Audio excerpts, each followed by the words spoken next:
하지만 저는 이제 몇 분 안 되실 때는 개인적인 생각까지도 이렇게 속속들이 알게 되다 보니까 이분한테 성찬을 주어야 되나 말아야 되나. 교회는 오래 다니셔서 세례는 받았는데 예수님 얘기만 하면 딴소리를 하세요. 세례를 받았는데 제가 성찬식을 하기 전에 한번 신방을 가서 예수님에 대한 이야기를 자꾸 이렇게 하다 보면 예수님 이야기를 하기 시작하면 딴소리를 해요. 자꾸. 이분이 지금 예수님을 믿는 건가 안 믿는 건가 제가 자꾸 의구심이 들어서 성찬식을 행할 때마다 이분한테 성찬을 먹게 해야 되나 먹지 말게 해야 되나를 가지고 고민했어요. 또 한 번은 성찬식을 행할 때 성찬식을 하고 나서 저 하루는 그러더라고요. 왜 내가 먹는 빵은 다른 사람들 거보다 작으냐고. 그래 나는 하나가 아니라 2개 먹어야 되겠다. 2개를 집으시는 거예요. 이 성찬식에서 우리가 먹고 마시는 이 빵과 포도주를 그냥 먹는 빵과 포도주로 생각하는 거예요. 제가 빵을 썰다 보면 어떤 건 좀 크게 썰기도 하고 어떤 건 좀 작게 썰기도 하거든요.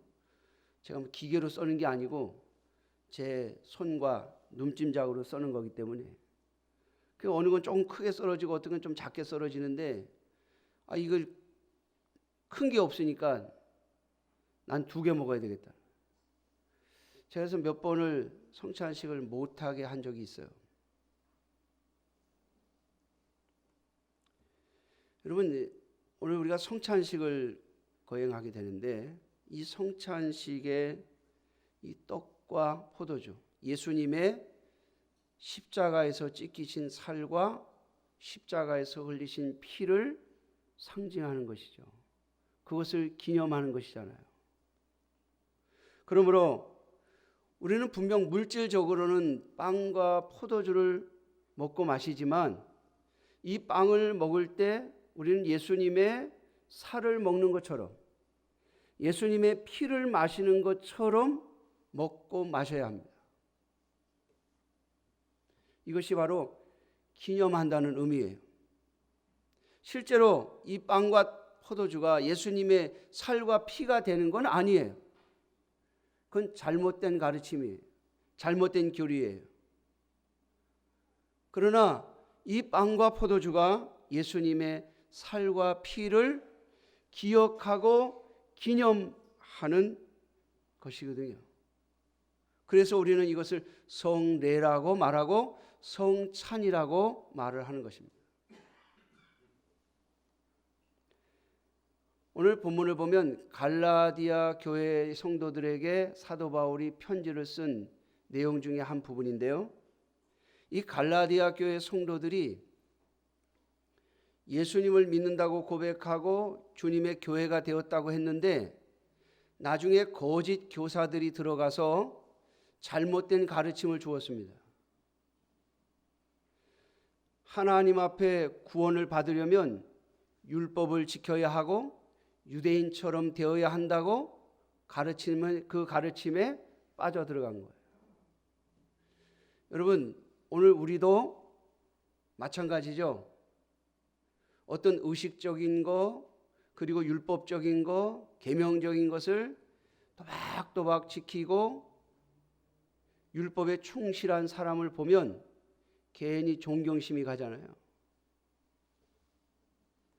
그래서 세상 사람들은 자신들의 뜻을 관철하기 위해서나 아니면 자신들이 얼마나 진지하고 대단한가를 보여주기 위해서 오체투지 같은 걸 해요. 먼 거리를 3번 걷고 1번 엎드렸다. 3번 걷고 1번 엎드렸다. 그걸 삼보일배라고 그러죠. 그걸 하면 마치 대단한 사람이 되는 것처럼 아니면 뭔가 거룩한 뜻을 품고 있는 것처럼 사람들을 착각하게 만들거든요.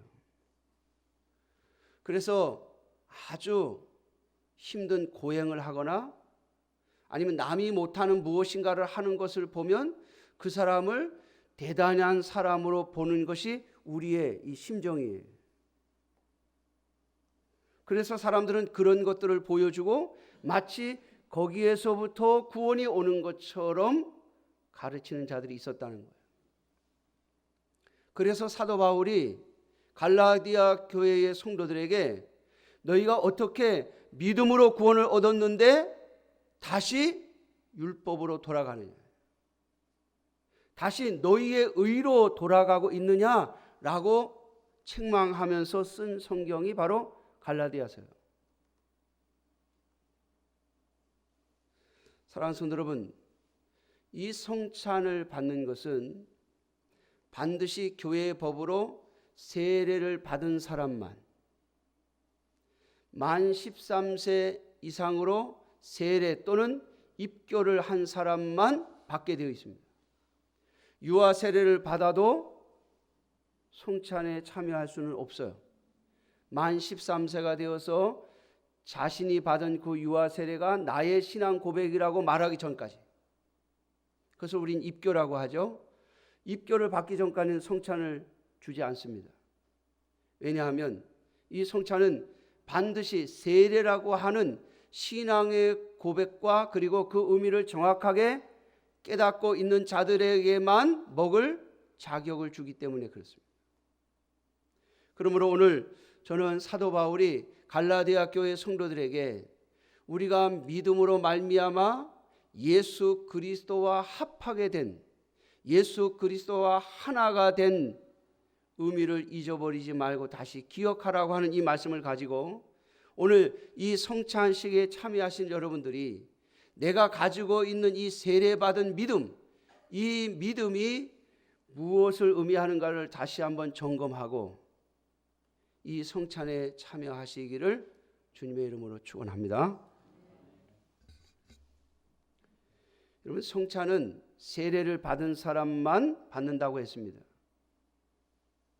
왜냐하면 이 성찬에서 먹고 마시는 빵과 포도주는 거룩한 양식이며 거룩한 음료이기 때문입니다. 그러면 세례를 받은 사람만 받을 수 있는데 그 세례를 받았다고 하는 것이 무엇을 의미하는가? 오늘 본문에 보면 27절에 누구든지 그리스도와 합하기 위하여 세례를 받은 자는 그리스도로 옷 입었느니라. 아멘. 여러분, 세례라고 하는 것은요, 그리스도와 합한다는 말인데 다른 말로 말하면 하나가 된다는 말이에요. 하나가 된다는 말. 여러분, 이것을 성경에서 가장 가까운 의미로 설명하는 것이 바로 결혼이라고 하는 겁니다. 우린 예수 그리스도와 결혼함으로써 예수 그리스도와 하나가 됨으로써만 세례를 받을 수 있고, 그리고 예수 그리스도와 하나가 된 사람만 이 성찬을 먹고 마실 수 있습니다. 예수님의 흘리신 피와 예수님의 찢겨진 그 살을 먹고 마실 수 있는 자는 예수 그리스도와 하나가 된 사람만이 먹고 마실 수 있는 거예요. 그러므로 사랑하는 성도 여러분, 내가 예수 그리스도와 하나가 되어 있는가를 다시 한번 확인하고 고백하는 여러분들이 되시기를 주님의 이름으로 축원합니다. 예수 그리스도와 하나가 된 자, 그들만이 이 성찬을 먹을 수 있는 자격이 주어진다는 겁니다. 그래서 이제 다음 주에 세례 받는 분도 있고 학습을 받는 분도 있겠습니다만은 제가 학습은 약혼이요 세례는 결혼이라고 표현합니다. 그러니까 학습을 받는다는 것은 예수님하고 약혼한다는 뜻이에요. 난 앞으로 예수님하고 결혼할 마음이 있습니다. 예수님과 하나가 될 마음이 있습니다라고 하는 고백이 있을 때 학습을 받게 되고, 그리고 6개월이 지난 후에 이제 예수님과 하나가 됨을, 내가 예수님과 하나가 됨을 믿고 고백합니다라고 할 때 세례를 주는 것이거든요. 그러므로 사랑하는 성도 여러분, 예수 그리스도와 결혼한 자만이 예수님의 살과 피를 먹고 마실 자격이 있는 것입니다. 내가 과연 예수 그리스도와 한 몸으로 살아가고 있는지, 예수 그리스도와 하나가 된 자로 살아가고 있는지를 다시 한번 확인하고 고백하며, 혹 내가 그리스도와 결혼했음에도 불구하고 하나가 되는 삶을 살지 못하고 마치 결혼식은 했는데 각각 별거 생활하는 것처럼 살아왔다면 주님 앞에 회개하고 내가 그리스도와 하나로 살아가겠습니다라고 하는 회개와 고백을 가지고 이 성찬에 참여하셔야 할 것입니다. 내가 성찬은 먹되 같이는 못 살겠다라고 하면 여러분, 그건 사기예요. 뭐하고 비슷한 줄 아세요? 부부인데 같이는 못 살겠다, 그리고 나에게 생활비는 다오, 이런 거와 똑같아요. 난 같이 안 살아, 근데 내 생활은 네가 책임져 라고 하는 거와 똑같아요. 여러분, 있을 수 없는 일이잖아요. 요즘 세태가 이상하게 변해가고 있어요. 세태가 혼인신고도 안 하고 그냥 살아도 부부로 인정해 달라고 하는 사람들의 요구가 있는 시대 속에 우리가 살고 있어서 헷갈리긴 합니다만은, 그러나 여러분, 그건 하나님이 가르쳐 주신 삶의 방식이 아니거든요. 그러므로 예수 그리스도와 동거하는 마음, 동거할 마음, 동거하는 삶을 가진 자들이 이 성찬을 대할 수 있음을 잊지 마십시오. 또 제가 성찬식을 할 때마다 이야기하는 겁니다만은, 어떤 분들은 나는 참 죄가 많아서 하나님 앞에 부끄러운 것이 많아서 성찬을 받지 못하겠다는 분들이 있어요. 여러분, 저는 오히려 그분들은 성찬을 반드시 받으셔야 됩니다. 만약에 그럼에도 불구하고 나는 성찬을 대하지 않겠다고 하는 것은 하나님의 은혜를 거부하는 거예요. 여러분, 하나님은 우리가 의로워서 우리를 부르시고 택하시고 하나님의 자녀 삼으신 게 아니에요. 하나님은 아무것도 따지지 않고 우리를 부르셨어요. 아니, 죄인인 우리를 부르셨어요.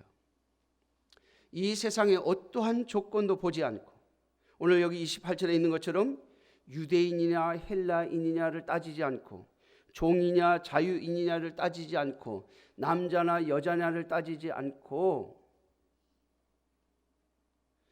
온전한 사람이냐 그렇지 못한 사람이냐를 따지지 않고, 부자냐 가난한 자를 따지지 않고 그냥 하나님의 은혜로 우리를 부르셨다고요. 그러므로 하나님 앞에서 부끄러운 것이 생각나거든. 하나님, 이 죄의 자리로부터 벗어날 수 있게 해달라고, 죄를 이기고 승리할 수 있게 해달라고 기도하면서 이 성찬을 대해야 할 것입니다. 내가 하는 것이 아니라, 내 힘으로 하는 것이 아니라 주님의 도우심과 은혜로 내가 이 죄악의 자리에서 벗어나고 싶다고 부르짖는 마음으로 성찬을 대하셔야 할 것입니다.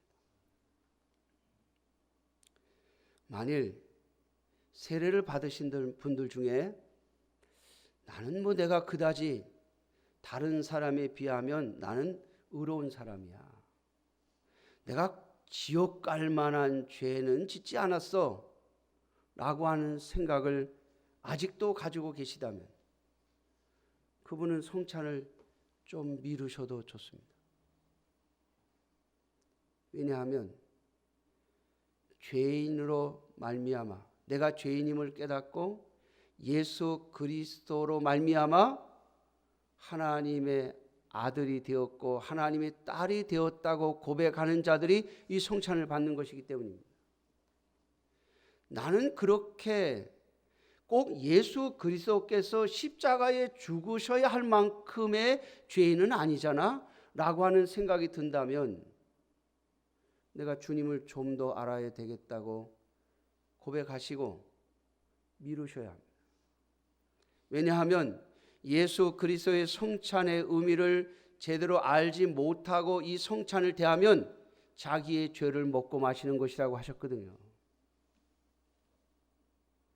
다시 말하면 예수 그리스도의 십자가의 죽으심이 나를 구원하시기 위한 것임을 내가 믿지 않는 마음을 가지고 이 성찬을 먹고 마신다면, 단순히 교회에서 세례를 받았다는 이유로 성찬을 먹고 마신다면 그 사람은 하나님 앞에 범죄하는 겁니다.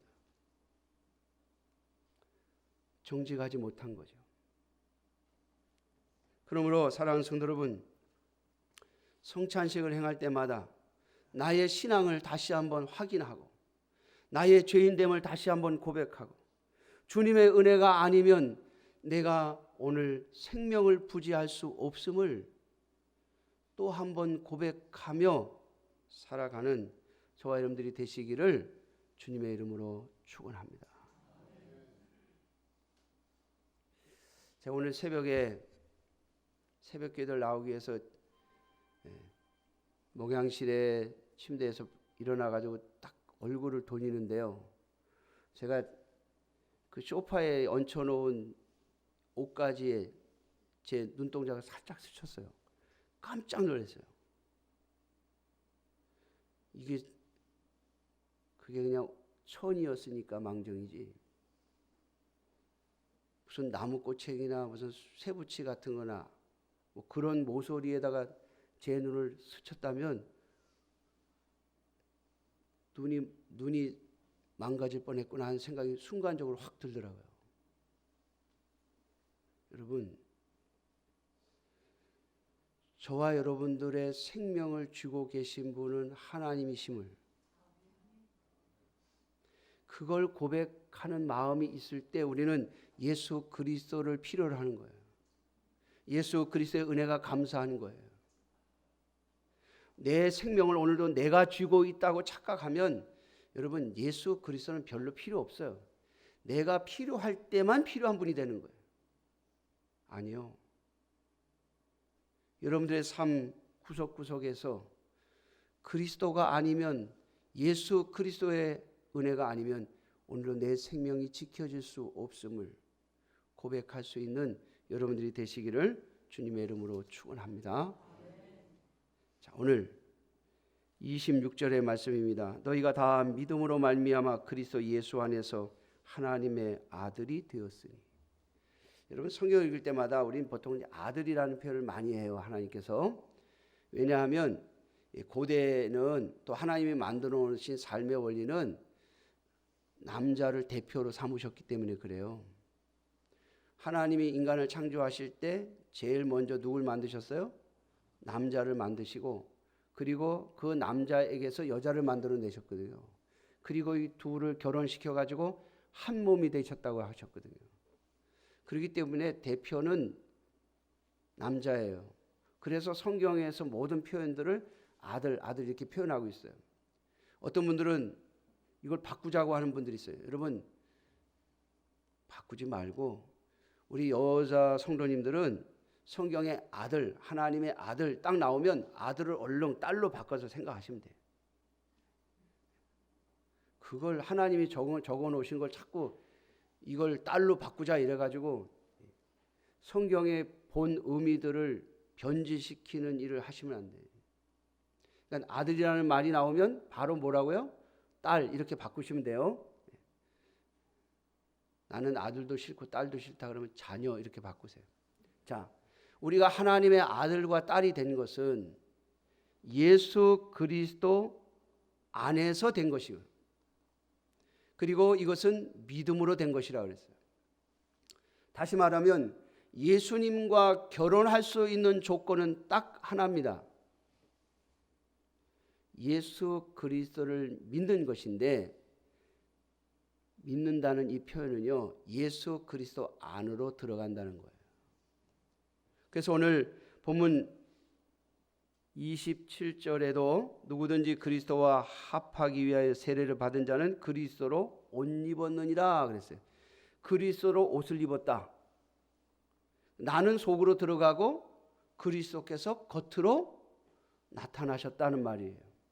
자, 여러분, 하나님이 우리를 사랑하시고 우리에게 은혜를 베푸시고 우리에게 긍휼을 베푸시는 이유는 딱 하나라니까요. 누구 때문에? 그리스도 때문에. 그리스도 때문에.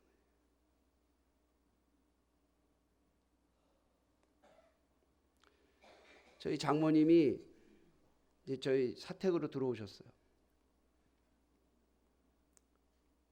이제 조금씩 이제 기억도 자꾸 떨어지시고 몸도 약해지시니까 들어가서 살아야 되겠다 그러고서 들어오셨어요. 짐 다 싸가지고 들어온다. 요즘 계속 저쪽 집에 있는 짐들을 어떻게 할 건가를 가지고 계속 이야기하세요.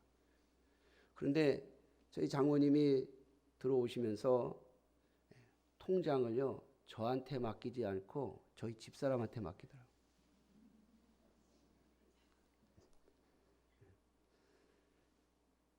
돈 관리하는 거, 통장 관리하는 거, 계산하는 거 누가 잘해요? 제가 잘하거든요. 제가 10원 한 장 안 틀리는 게 저의 소신이에요. 10원 한 장 틀리지 말자는 거예요. 그걸 제가 잘하는데도 저한테 안 맡기시고 당신 딸에게 맡기시더라고요. 무슨 얘기인지 아세요? 아무리 사유가 계산력이 좋고 똑똑해도 내 딸을 통해서 사랑하는 거지 내 딸 빼고는 사랑 못하겠다. 저희 집사람한테 통장 맡기면 나중에 여러분 누구 거 됩니까? 제 거 되거든요. 물론 제가 돌아가시면 형제들 다 모아서 똑같이 나누라고 제가 얘기를 하고 있습니다만은 제가 이제 비유로 말씀을 드리는 거예요. 여기다 맡긴다고 저 사람께 되느냐? 아니요. 제게 되거든요. 근데도 저한테 안 맡기시고 자기 딸한테 줘요. 여러분 이게 하나님의 마음임을 잊지 마세요. 예수 그리스도가 아니면 저와 여러분들은 하나님 앞에 그 어떤 용납도 받을 수 없는 존재들이에요. 하나님의 심판만이 우리를 기다리고 있을 뿐이에요. 그런데 그 무서운 하나님이 한 톨의 죄악도 용납 안 하시는 그 하나님께서 저와 여러분들에게는 왜 그렇게 긍휼하신지, 저와 여러분들에게는 왜 그렇게 은혜를 베푸시는지 이유는 딱 하나입니다. 예수 그리스도 때문입니다. 그래서 사도 바울은 이걸 표현하기 위해서 우리가 믿음으로 예수 그리스도 안으로 들어가면 예수 그리스도로 옷을 입는 것이다 이렇게 말하는 거예요. 예수 그리스도로 옷을 입는 것이다. 그러니까 우리는 속으로 들어가고 예수님이 겉으로 드러남으로써 하나님이 예수님을 받아주시면서 우리도 그 예수님과 함께 하나님 앞에 받아들여지는 거예요. 사랑하는 성도 여러분, 그래서 성찬을 해야 되는 겁니다. 내가 그걸 잊어버리지 않으려고. 하나님이 나를 용납하시는 것은 누구 때문이다? 예수 그리스도 때문이다.